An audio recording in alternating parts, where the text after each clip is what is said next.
اپنی جگہوں پر بیٹھ جائیں اور حضرت والا کا قیمتی جامع اور مان خطاب سماعت فرمائیں۔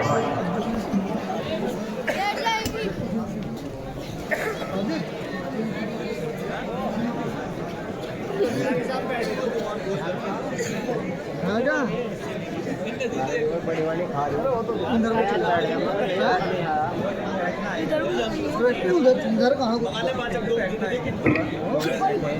کیا آتا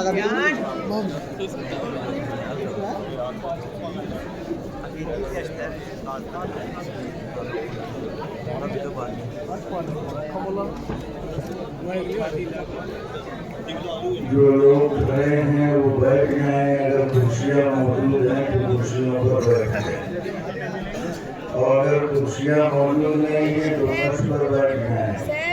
بھائی ادھر جو لوگ اسٹیج کے برابر کھڑے ہوئے ہیں بھائی مہربانی یہاں سے ادھر ہٹ جائیں، یہاں سامنے آ کر بیٹھ جائیں، یہاں سے ہٹ جائیں، بچے بیٹھ جائیں یہاں سے۔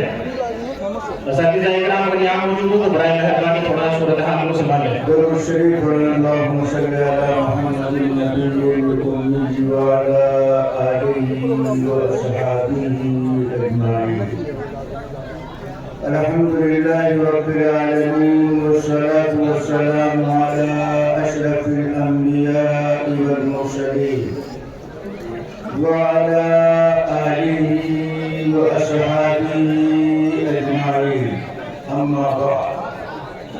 اعوذ باللہ من الشیطان الرجیم، بسم اللہ الرحمن الرحیم، وَإِنَّهُ لَكِتَابٌ عَزِيزٌ لَا يَأْتِيهِ الْبَاطِلُ مِنْ بَيْنِ يَدَيْهِ وَلَا مِنْ خَلْفِهِ تَنزِيلٌ مِنْ حَكِيمٍ حَمِيدٍ۔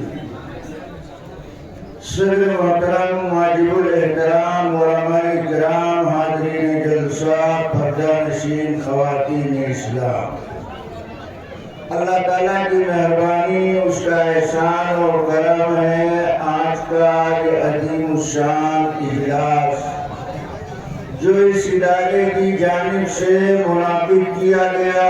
ابھی آپ نے مولانا عبدالباری صاحب لکھنوی سے کتاب و سنت کی روشنی میں دین کی بنیادی بات سماعت فرمائی۔ ہمارے بات بھی پروگرام کے نظام کے مطابق اکابر علماء کرام کا کتاب اور بیان ہو۔ درمیان میں ہم آپ کی خدمت میں اس آیت کے حوالے سے دو باتیں عرض کرنا چاہتا ہوں۔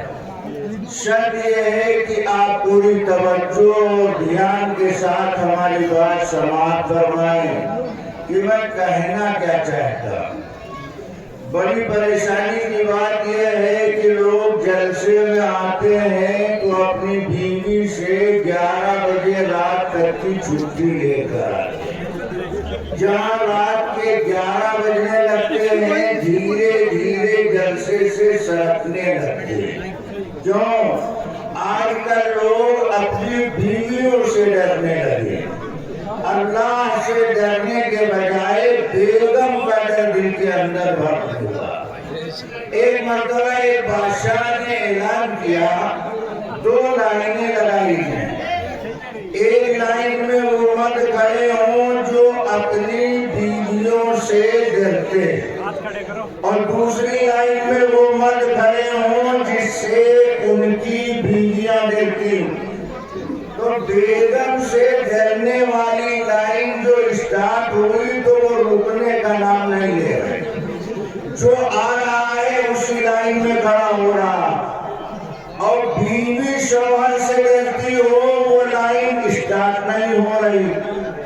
بڑی دیر کے بعد ایک نوجوان آ کر کے دوسری لائن میں کھڑا ہوا تو بادشاہ سے حیرت زدہ ہوا کہ چلو کم سے کم اتنے بڑے مجمع میں ایک آدمی ان کے لیے کفارہ بنا۔ بادشاہ نے اس نوجوان سے پوچھا، تم سے تمہاری بیوی ڈرتی؟ تو وہ نوجوان بولا، بادشاہ سلامت، میں یہ سب کچھ نہیں جانتا، میری بیوی نے میرا ہاتھ پکڑا اور مجھے لا کے یہاں کھڑا کر دیا، آگے میں کچھ نہیں جانتا، تو بادشاہ نے کہا سب سے بڑا ڈرپوک یہ، سب سے بڑا بیوی سے ڈرنے والا آدمی یہ ہے، تو میں آپ سے یہ کہتا ہوں کہیں آپ 11 بجے رات تک کی چھٹی لے کر تو نہیں آئے؟ کون کون چھٹی لے کر آئے تھا؟ ہاتھ اٹھاؤ۔ ماشاءاللہ سمجھدار لوگ ہیں، بات سمجھ رہے ہیں۔ یہ اتنا ڈرے ہوئے ہیں، اتنا ڈرے ہوئے ہیں کہ ہاتھ اٹھانے کی بھی ہمت نہیں ہے، ہاتھ اٹھانے کی بھی ہمت نہیں ہے۔ آپ تھوڑی دیر کے لیے بالکل سنجیدہ ہو گئے، میں آپ کی خدمت میں 2 باتیں عرض کروں گا اور پوری ذمہ داری کے ساتھ عرض کروں گا۔ جو بات کہوں گا پوری دلیل کے ساتھ بات کروں گا، بغیر دلیل کے بات کرنے کا میں عادی نہیں، لہذا آپ دھیان توجہ سے ہماری بات سماعت فرمائیے کہ میں کہنا کیا چاہتا ہوں۔ اللہ تبارک و تعالی کی جملہ مخلوقات میں سب سے بلند و بالا مرتبہ حضرات انبیاء کرام علیہم السلام کا، نبی اللہ کا چیدہ چنیدہ پسندیدہ بندہ ہوتا، اللہ نبی بناتا ہے، اللہ رسول بناتا ہے، اللہ پیغمبر مبعوث کرتا، اسی لیے نبی کو اللہ کا چہیتا بندہ کہا جاتا، نبی بھی اللہ کی طرف سے آتا اور کتاب بھی اللہ کی طرف سے آتی، اسی لیے کتاب کو کتاب اللہ اور نبی کو نبی اللہ کہا جاتا۔ اب سوال یہ پیدا ہوتا ہے کہ جب کتاب اللہ کی طرف سے آئی اور نبی بھی اللہ کی طرف سے آیا، نبی کو بھی اللہ ہی نے بھیجا ہے اور کتاب بھی اللہ ہی نے نازل کیا، تو کتاب کے نازل ہو جانے کے بعد نبی کی ضرورت کیوں؟ یا نبی کے مبعوث ہو جانے کے بعد اللہ کی کتاب کی ضرورت کیوں؟ دعویٰ ہمارا یہ ہے کہ نجات کے لیے اللہ کی کتاب پر بھی ایمان ضروری ہے اور نبی کی ذات پر بھی ایمان ضروری۔ اگر کوئی کتاب پر ایمان رکھتا ہے اور نبی کی نبوت کا انکار کرتا ہے، اس کی نجات نہیں ہو سکتی، وہ جنت کا حقدار نہیں بن سکتا۔ نجات کے لیے ضروری ہے کہ اللہ کی کتاب پر بھی ایمان لایا جائے اور نبی کی ذات پر بھی ایمان لایا جائے۔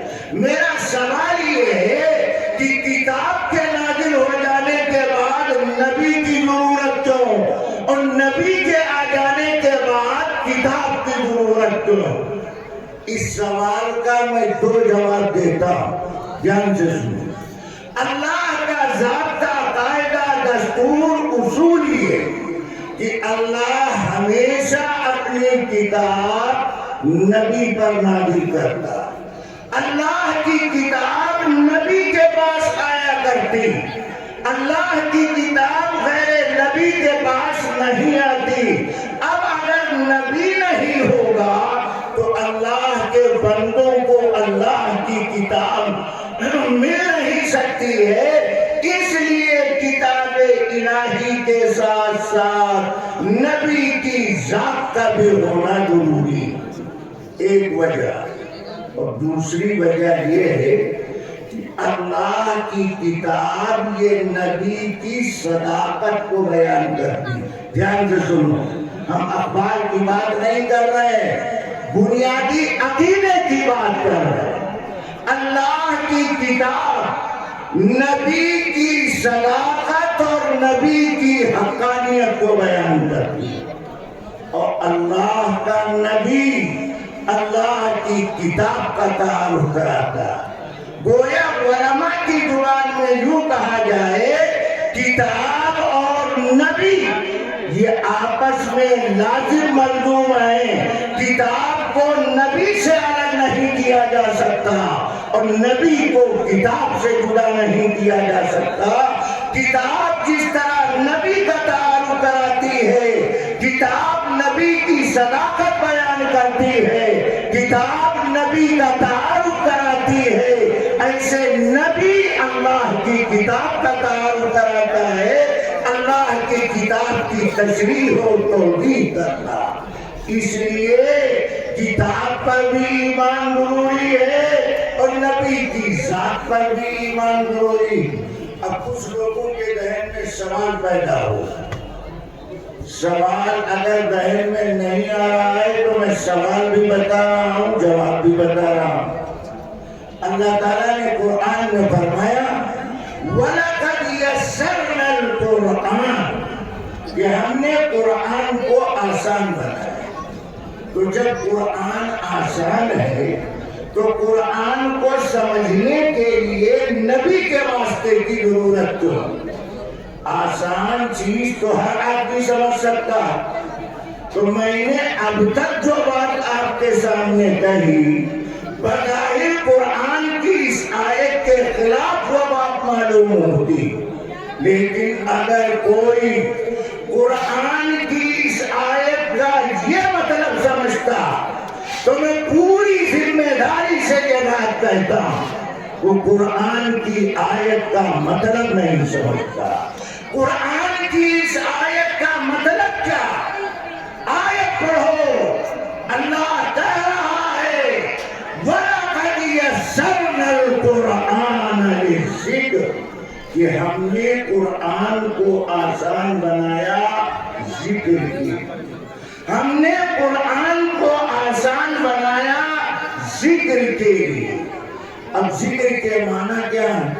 مفسرین نے ذکر کے دو معنی ذکر کیے. ذکر کا ایک معنی ہے یاد کرنا. اب آیت کا مطلب کیا نکلے گا؟ قرآن آسان ہے یاد کرنے کے لیے. کیا کہا؟ فَمَنْ شَاءَ ذَكَرَهُ فَمَنْ شَاءَ ذَكَرَهُ، جس کا جی چاہے اس قرآن کو یاد کرے، جس کا جی چاہے اس قرآن کو یاد کرے. قرآن آسان ہے یاد کرنے کے لیے.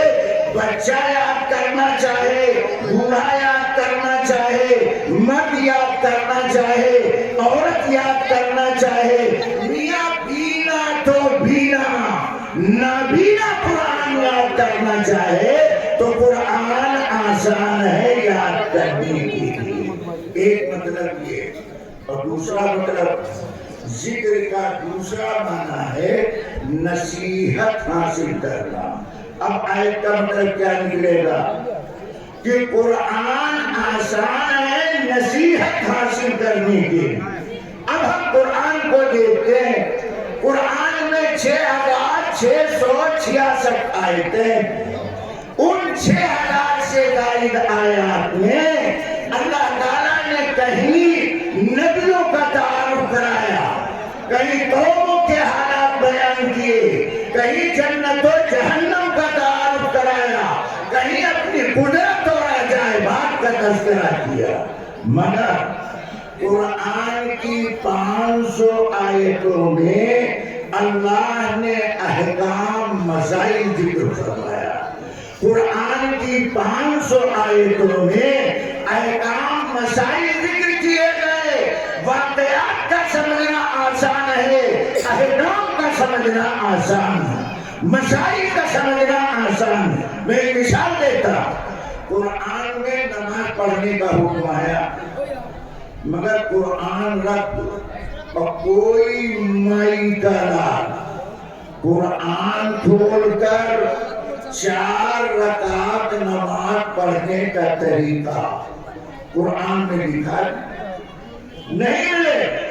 جمعہ میں 2 رکعت پڑھتے ہو، سورہ جمعہ کی آیات پڑھ جاؤ. 2 رکعت نماز پڑھنے کا طریقہ سورہ جمعہ کی آیت میں موجود نہیں. جمعہ سے پہلے خطبہ دے رہے ہو، کہاں قرآن میں لکھا ہے؟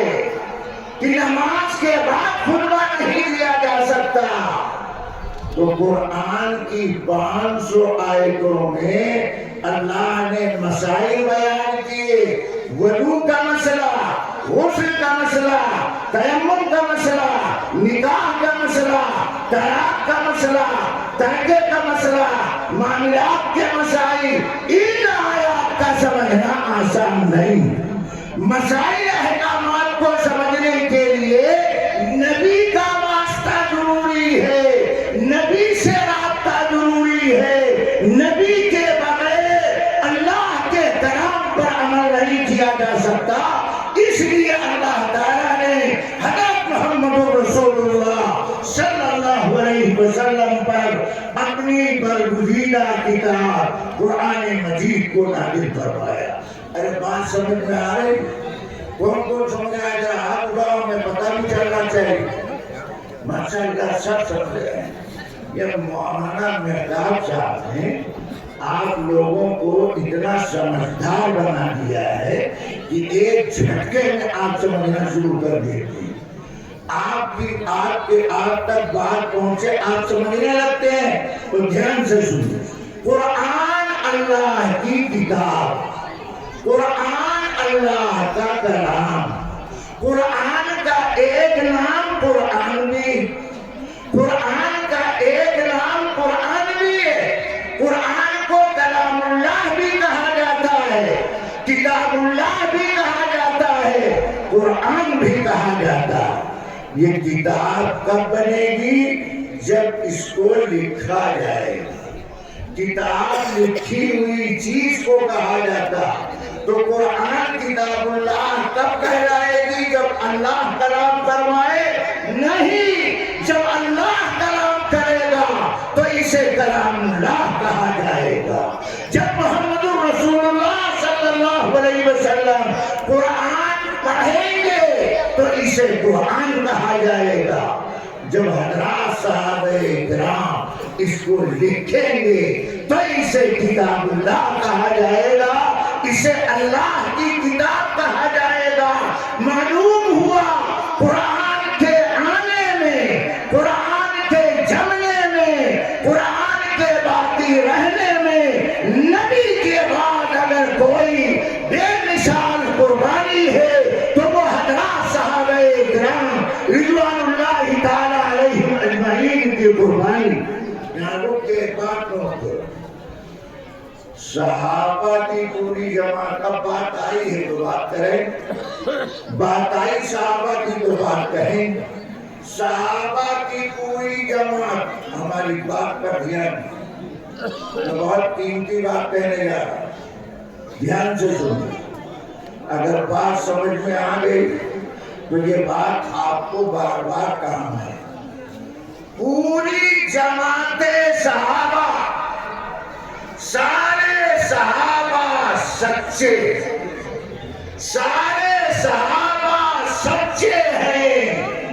مومن کی شان سچ بولنا، منافق کی عادت جھوٹ بولنا۔ جس جماعت کو صدیقین کی جماعت کہا گیا وہ سچوں کی جماعت کہلاتی ہے، وہ جماعت ہے صحابہ کرام رضوان اللہ تعالی علیہم اجمعین۔ اور جھوٹے لوگ جھوٹ بولنا، دھوکہ دینا، دغا دینا، یہ منافقوں کا کام، یہ نفاق کی عادت اور علامت۔ صحابہ نفاق سے بری ہے، سارے صحابہ سچے۔ جب سارے صحابہ سچے تو ہم یہ کہہ سکتے ہیں سارے صحابہ صدیق، سارے صحابہ صدیق۔ تو جب سارے صحابہ صدیق ہیں تو صدیق کیا ہیں؟ دھیان سے، سارے صحابہ صدیق ہیں، سچے ہیں، تو ابو بکر کیا ہے؟ ابو بکر صدیق اکبر، ابو بکر صدیق اکبر ہے۔ سارے صحابہ صدیق ہیں، سچے ہیں، مگر ابو بکر صدیق اکبر۔ نعرہ تکبیر، نعرہ تکبیر۔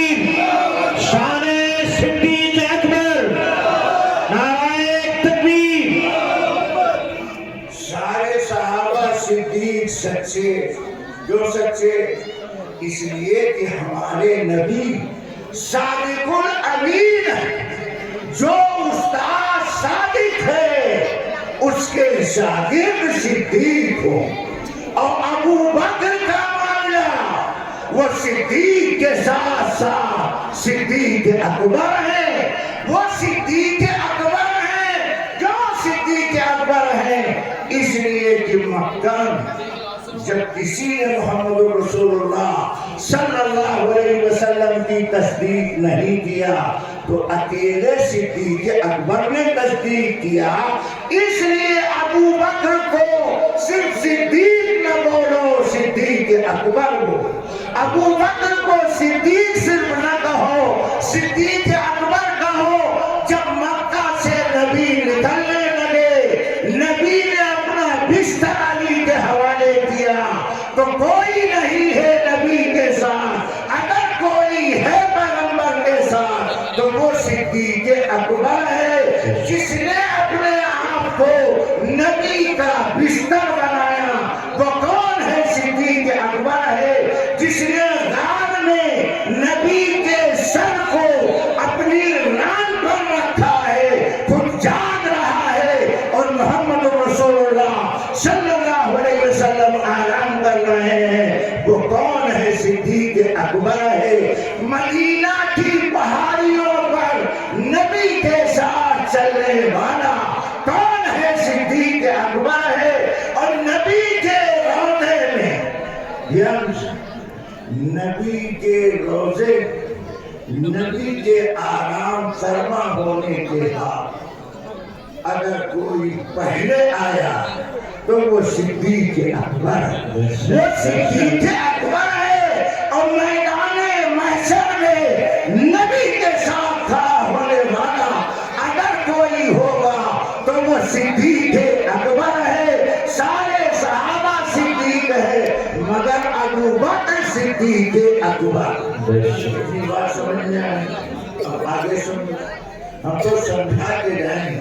سارے صحابہ صدیق اور سارے صحابہ شہید، سارے صحابہ شہید۔ اب بات کلیئر ہو، یہ جو تعصب دینے کی کوشش کی جاتی ہے کہ شہید کربلا، دراصل محنت یہ ہے کہ تمام صحابہ کی شہادت کا انکار کر دیا جائے۔ ایسی بات نہیں، ہمارا دعویٰ سنو دلیل دے کر۔ سارے صحابہ صدیق ہیں اور سارے صحابہ شہید ہیں۔ مولوی بھی چوک گئے ہوں، مولانا کیا کہہ رہے ہیں؟ میں جو کہہ رہا ہوں پورے ہوش و حواس کے ساتھ کہہ رہا ہوں۔ سارے صحابہ صدیق اور سارے صحابہ شہید۔ اب آپ کہیں گے مولانا سارے صحابہ شہید کا، ابو بکر کو شہادت نہیں ملی تو ابو بکر کہاں شہید ہے؟ حضرت حمزہ کو نبی نے سید الشہداء کا لقب دیا، حسین کو سید الشہداء کا لقب نبی نے نہیں دیا۔ نبی نے جس کو جو لقب دیا اس کے لیے وہ لقب استعمال کرنا سنت کہلائے گا، اس کے خلاف استعمال کرنا خلاف سنت کہلائے گا۔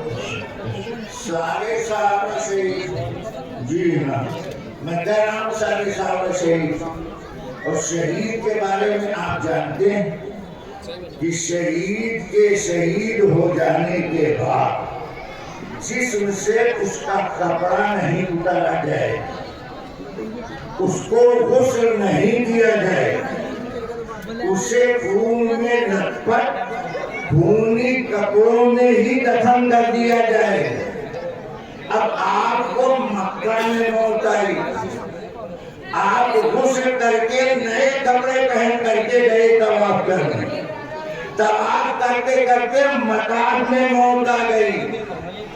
اب آپ کہیں ہم کو مطاف میں موت آئی ہے لہذا ہمیں غسل نہ دیا جائے، ہم غسل کر کے آئے ہیں، ہم نیا کپڑا پہن کے آئے، تو اللہ کے پیغمبر کا بتایا ہوا طریقہ یہ ہے، شہید کے علاوہ کوئی بھی مردہ مسلمان اسے غسل دیا جائے گا، اور غسل دیتے وقت اس کے جسم سے پہنے ہوئے کپڑے اٹھائے جائیں گے۔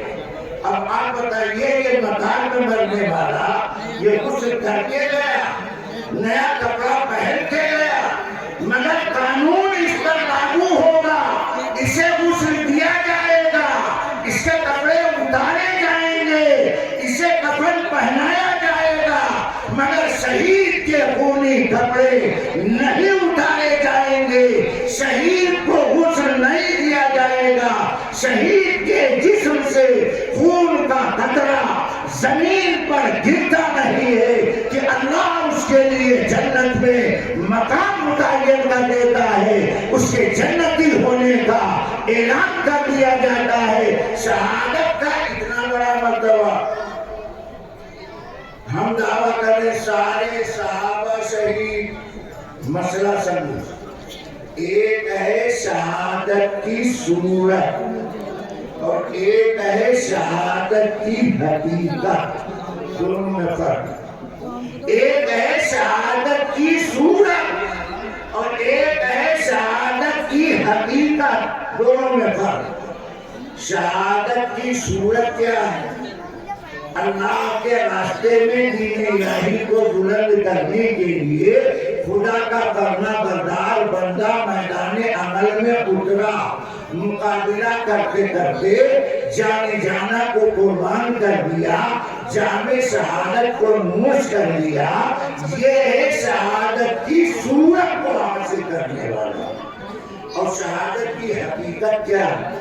نسائی شریف کی حدیث، اللہ کے پیغمبر نے ارشاد فرمایا، من شاء اللہ تعالی شہادتا بصدق بلغہ اللہ تعالی منازل الشہداء، جس نے سچے دل سے شہادت کا سوال کیا تو اللہ اس کو شہداء کا مرتبہ عطا کرتے ہیں۔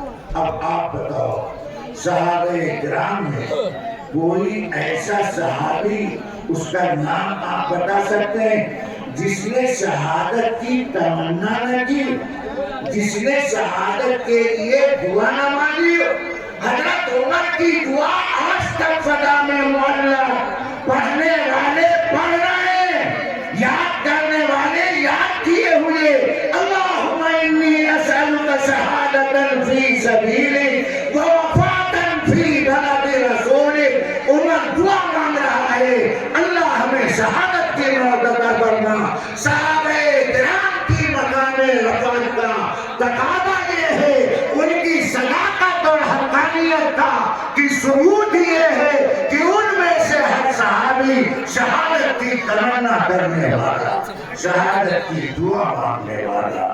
جب ہر آدمی شہادت کی تمنا کر رہا اور اللہ کے نبی کہہ رہے ہیں، جس نے صدق دیے، بصدقین کی قید لگی ہوئی، سچے دل سے شہادت کا سوال کیا اور وہ شہید نہیں ہوا، بلغہ اللہ تعالی منازل الشہداء، تو اللہ اس کو شہداء کا مرتبہ عطا کرتے ہیں، شہید کا مقام عطا کرتے ہیں۔ صدیق اکبر بھی دعا کرنے والے۔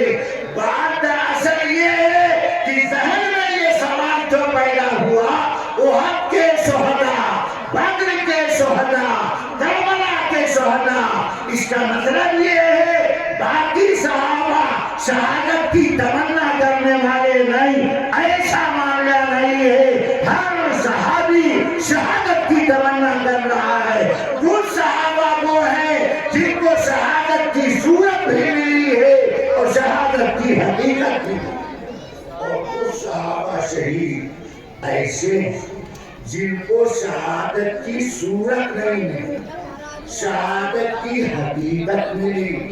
اس کی دلیل کیا ہے؟ حدیث میں ایک واقعہ ذکر کیا گیا، دھیان سے سنیں۔ بعض لوگوں کو نبی کے خواب پر یقین نہیں آتا، جبکہ شریعت میں نبی کے خواب کو حجت مانا گیا۔ ولی کا خواب شریعت میں حجت نہیں، نبی کا خواب حجت۔ اللہ کے نبی کے زمانے میں دو آدمیوں نے ایمان قبول کیا، دونوں ایک ہی وقت ایمان قبول کرنے والے۔ ایمان قبول کرنے کے بعد دونوں نبی کی تعلیم پر عمل کرتے ہوئے دشمن کے مقابلے میں میدان عمل میں اترے۔ ایک آدمی نے شہادت پائی اور اس کا جو دوسرا ساتھی تھا وہ 1 سال زندہ رہا۔ 1 سال کے بعد اس کا انتقال ہوا۔ اب ایک صحابی نے خواب دیکھا، ان صحابی نے خواب یہ دیکھا کہ جو آدمی 1 سال کے بعد مرا ہے وہ جنت میں پہلے داخل ہوا ہے، شہید جنت میں بعد میں داخل ہوا۔ وہ صحابی کہتے ہیں مجھے بڑا تعجب ہوا، فَدَنَا رسول اللہ صلی اللہ علیہ وسلم، میں بھاگ کر کے نبی کے پاس پہنچا اور اپنے اس خواب کو پیغمبر کے سامنے بیان کیا۔ اللہ کے رسول بڑے تعجب کی بات ہے کہ جو 1 سال بعد مارا ہے وہ جنت میں پہلے داخل ہو رہا ہے اور شہید اس کے بعد جنت میں داخل ہو۔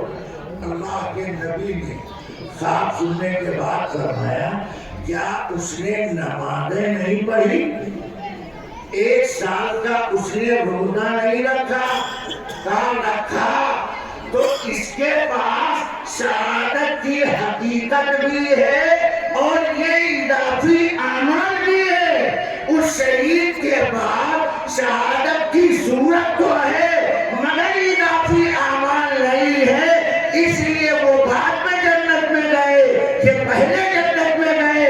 بات دراصل یہ ہے کہ ان لوگوں کے ذہن میں شکوک و شبہات پیدا ہوتے ہیں جماعت صحابہ کے سلسلے میں، جو جماعت صحابہ کو اپنے باپ دادا پر قیاس کرتے، جو جماعت صحابہ کو باپ دادا پر قیاس کرتے۔ ایک صاحب نے کہا صدیق اکبر نے 2 عمرہ کیا، 1 حج کیا، ہمارے دادا نے تو کئی حج کیا، کئی عمرہ کیا، ہمارا بچہ حافظ قرآن ہے، فلاں صحابی کا بچہ حافظ قرآن نہیں، لہذا اس بنیاد پر ہمارا مرتبہ بڑھا۔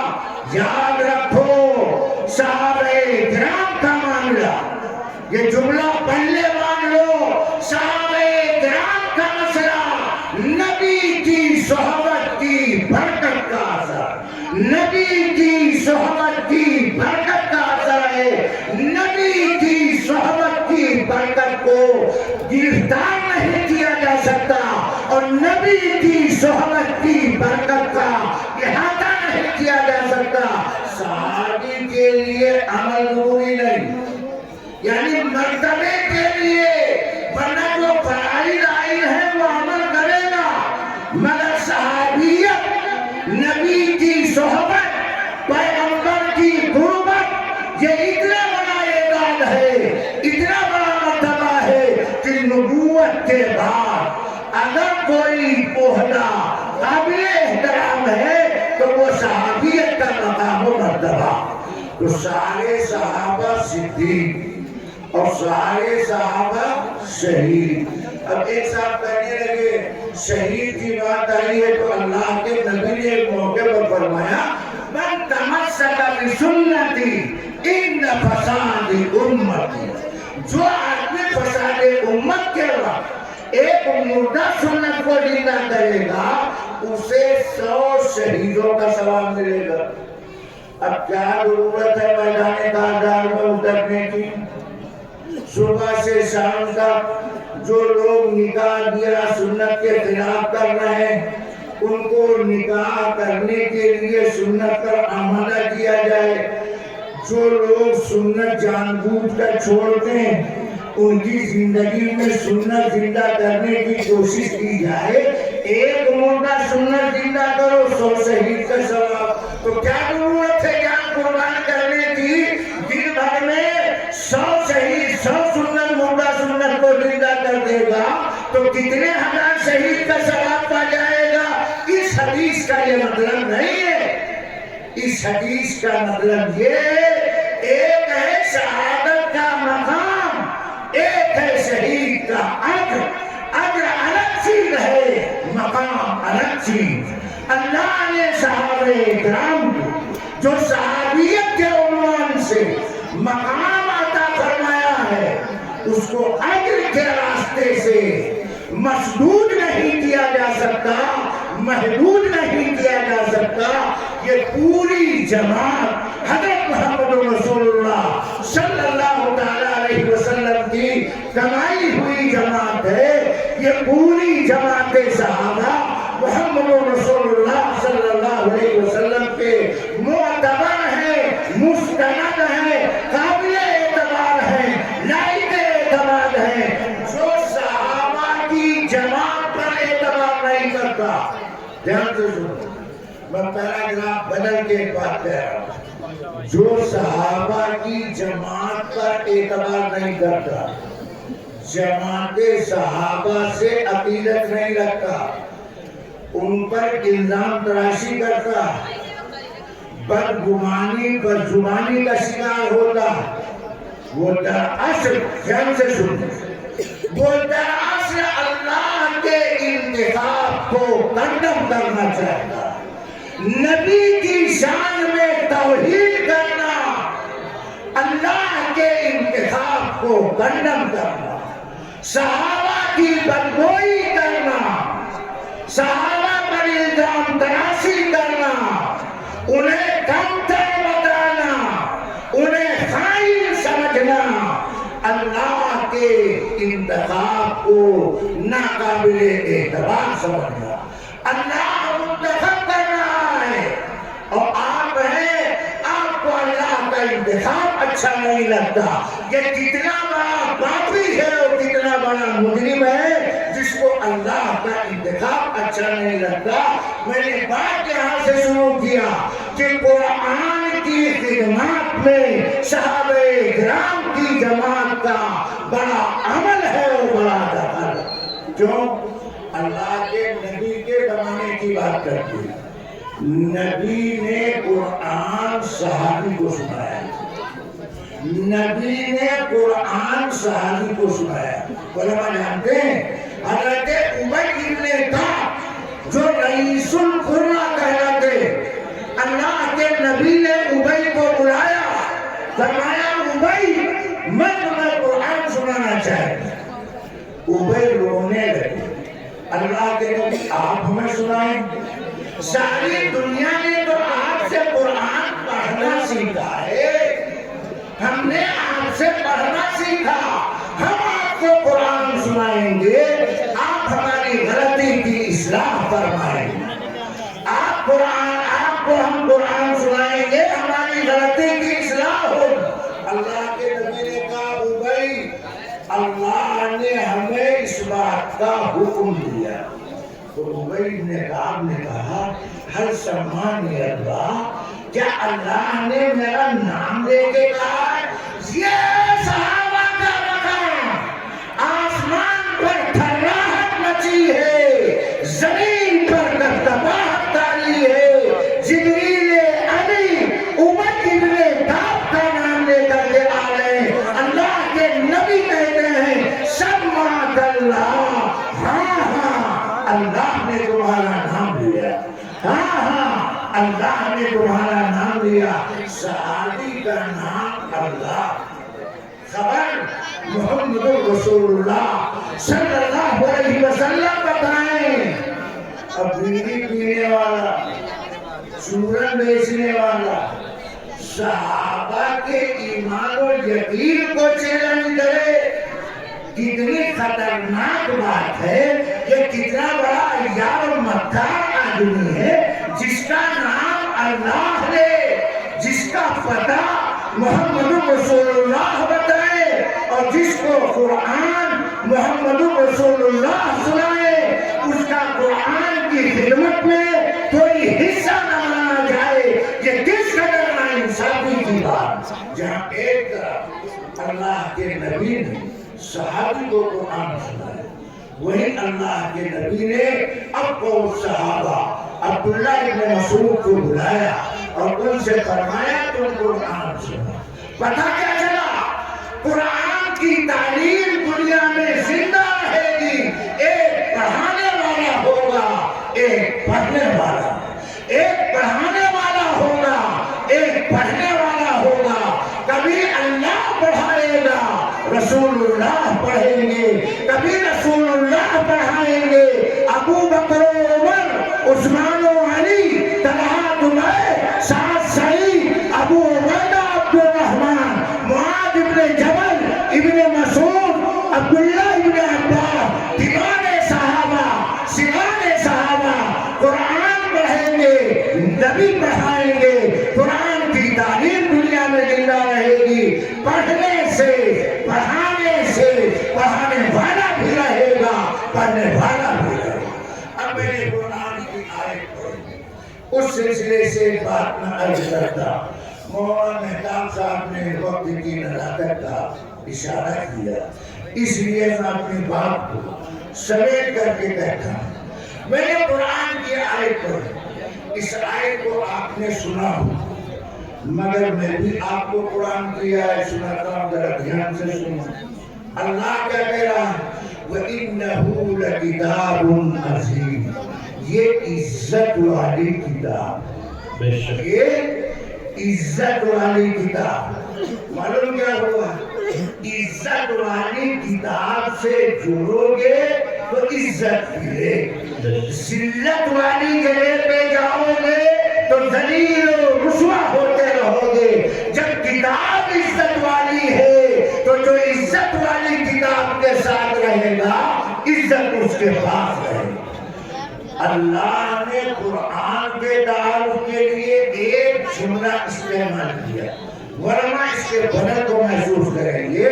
لَكِتَابٌ عَزِيزٌ. قرآن عزت والی، عظمت والی، بڑائی والی کتاب. اس سے قرآن کی شان کا پتہ چلتا، قرآن کی شان اعجاز کا پتہ چلتا کہ قرآن یہ عزت والی کتاب ہے. لہذا جب یہ کتاب عزت والی ہے تو ذلت اس کے پاس نہیں آ سکتی. عزت کا اپوزٹ ذلت کہلاتا.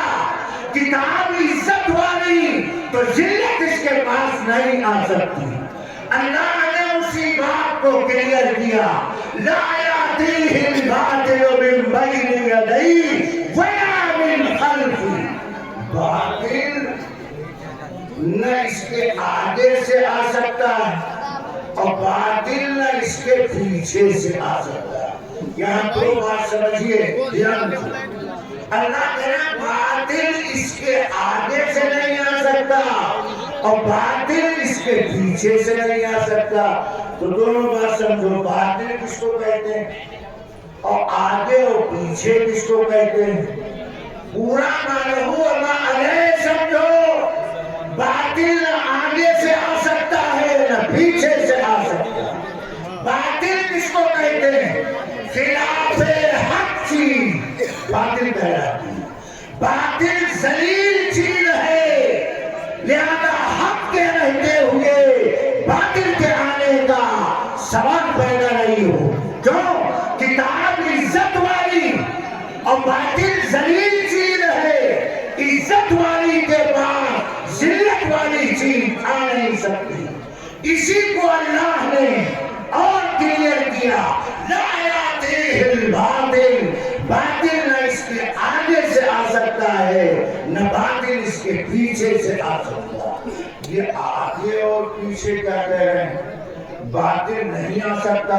ورنہ جانتے ہیں جب کسی بات کی دلیل ذکر کر دی جائے اور اس کے معنی کی پوری وضاحت کر دی جائے، اسی کو اصطلاح کی زبان میں دعویٰ مع دلیل کہا جاتا.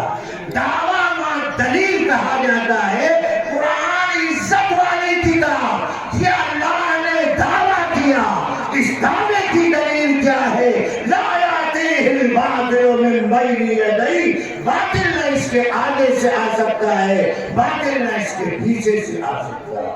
یہ آگے اور پیچھے کا چیز اس کی 2 تفسیریں کی یوں تو بہت ساری اقوال ہیں، مگر میں آسان 2 تفسیر آپ کو بتاتا ہوں۔ آگے اور پیچھے سے مراد کیا، آگے سے مراد عالم قدس ہے اور پیچھے سے مراد عالم کون و فساد۔ بالفاظ دیگر عالم قدس سے مراد اللہ کا دربار قربان اور عالم کون و فساد سے مراد حضرت محمد رسول اللہ صلی اللہ علیہ وسلم کی ذات مبارک ہے۔ کہتے ہیں اللہ یہ قرآن اللہ کے پاس سے رسول اللہ کے پاس آیا ہے، لہذا اللہ کے پاس باطل کے پہنچنے کا سوال پیدا نہیں ہوتا اور رسول اللہ کے رہتے ہوئے باطل کے آنے کا امکان پیدا نہیں ہوتا، لہذا یہ قرآن جہاں سے آیا اور جہاں پہنچا ہے وہاں باطل کے آنے کا امکان کیوں نہیں؟ دلیل اس کی کیا؟ اس کی دلیل قرآن میں لکھی، اللہ تعالیٰ نے کہا یہ قرآن اللہ کے پاس سے ہے۔ ایسے تھوڑا کہہ دیا جاتا قرآن کلام اللہ، قرآن کتاب اللہ، ایسے بولا جاتا۔ آپ سے کوئی کہے آپ قرآن کو کلام اللہ کہتے ہو ثابت کرو، پسینہ آ جائے گا۔ کلام اللہ بھی ہے، کتاب اللہ بھی ہے، قرآن اللہ کے پاس سے آیا، رسول اللہ کے پاس جانے والا کون؟ إِنَّهُ لَقَوْلُ رَسُولٍ كَرِيمٍ ذِي قُوَّةٍ عِندَ ذِي الْعَرْشِ مَكِينٍ۔ اس کا لانے والا جبریل امین جو سارے فرشتوں کا سردار، جو سینئر ہے سارے فرشتے، جس کی تابعداری اطاعت گزاری کرتے، جبریل آ جائے پیر ہلا دے کوئی اور پیر مار دے سوال پیدا نہیں ہوتا۔ بھیجنے والا اللہ، لانے والا جبریل جیسا قوی القوت فرشتہ اور پہنچا ہے محمد رسول اللہ صلی اللہ علیہ وسلم کے پاس، لہذا قرآن میں باطل کے ناطق ہونے کا امکان نہیں، سوال نہیں، ناممکن ہے، محال ہے، اس کا شبہ بھی نہیں کیا جا سکتا۔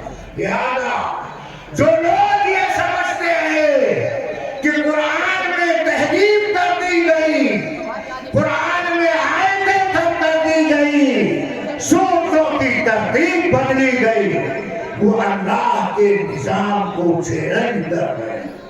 تو ایک آگے پیچھے کا مطلب اور دوسرا مطلب، اللہ کہتے ہیں باطل نہ آگے سے آ سکتا ہے نہ پیچھے سے آ سکتا ہے۔ اس کا ایک دوسرا مطلب مفسرین نے لکھا، دوسرا مطلب یہ ہے کہ یہ قرآن محمد رسول اللہ صلی اللہ علیہ وسلم کے پاس آیا، دھیان رکھیں قرآن نبی کے پاس آیا تو نبی نے قرآن کن کے حوالے کیا؟ صحابہ کے حوالے کیا۔ قرآن نبی نے کس کو پڑھایا؟ صحابہ کو پڑھایا۔ صحابہ نے قرآن کس سے لیا؟ نبی سے لیا۔ قرآن لکھنے والے کون؟ زید بن ثابت ہے، معاویہ بن ابی سفیان، جن کے قلم پر نبی نے اعتماد کیا، جن کے قلم پر اللہ نے اعتماد کیا، جنہیں قرآن کا قلم بنایا گیا، جنہوں نے نبی کے سامنے قرآن لکھا ہے، لا یأتیہ الباطل، نبی کے رہتے ہوئے عہد نبی میں قرآن میں باطل کے داخل ہونے کا سبب پیدا نہیں ہوگا۔ وَلَا مِنْ خَلْفِهِ، اور یہ قرآن نبی نے صحابہ کو دیا ہے، لہذا صحابہ سے امت جو قرآن ملا، اس کے توارث نے، اس کے تسلسل نے سند کو قابل اعتبار بنا دیا، سند کو قابل اعتبار بنا دیا۔ امت کا تعامل، امت کا توارث صحابہ کے زمانے سے آج تک قرآن پڑھنے والے، قرآن لکھنے والے، قرآن حفظ کرنے والے، قرآن کی تشریح کرنے والے امت میں بہت بڑا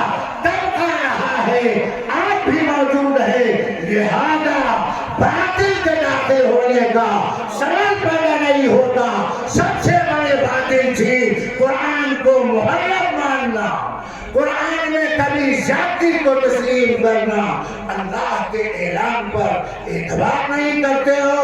اِنَّا نَحْنُ نَزَّلْنَا الذِّكْرَ وَإِنَّا لَهُ لَحَافِظُونَ، ہم اس کے نازل کرنے والے، ہم اس کی حفاظت کرنے والے۔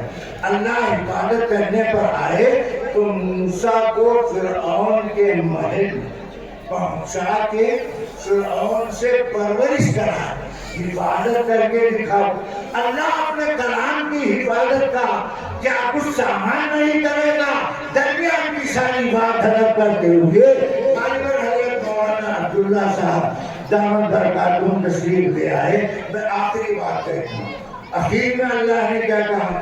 تنزیل من حکیم حمید، تنزیل من حکیم حمید۔ یہ قرآن اتارا گیا، دھیان سے سنیں، تنزیل من حکیم حمید، یہ قرآن اتارا گیا حکیم و حمید کی طرف سے۔ اللہ کی دو صفت ذکر کی گئی، ایک صفت حکیم اور دوسرے صفت حمید۔ تنزیل من حکیم حمید، یہ قرآن اتارا گیا حکیم و حمید کی طرف سے۔ اس دو صفت کا فائدہ کیا؟ حکیم بول کر کے، دھیان سے، حکیم بول کر کے اللہ نے یہ کہا کہ اللہ حاکم بھی ہے، اللہ حکیم بھی، اللہ حاکم بھی ہے، اللہ حکیم بھی۔ یعنی اللہ کا ہر کام حکمت پر مبنی، اللہ کا ہر کام حکمت پر مبنی، اور اللہ کی حکمت کا تقاضا، دھیان سے، اللہ کی حکمت کا تقاضا کہ جن کو ختم نبوت کا مقام عطا کیا گیا انہی کو خاتم الکتاب قرآن مجید حوالے کیا جائے۔ اس لیے اللہ نے فرمایا تنزیل من حکیم، یہ قرآن اتارا گیا اس حکیم کی طرف سے جو حاکم بھی ہے، حکمت والا بھی ہے۔ اس کی حکمت کا تقاضا جسے ختم نبوت کا تاج دیا گیا اسی کو خاتم الکتاب قرآن حوالے کر دیا جائے۔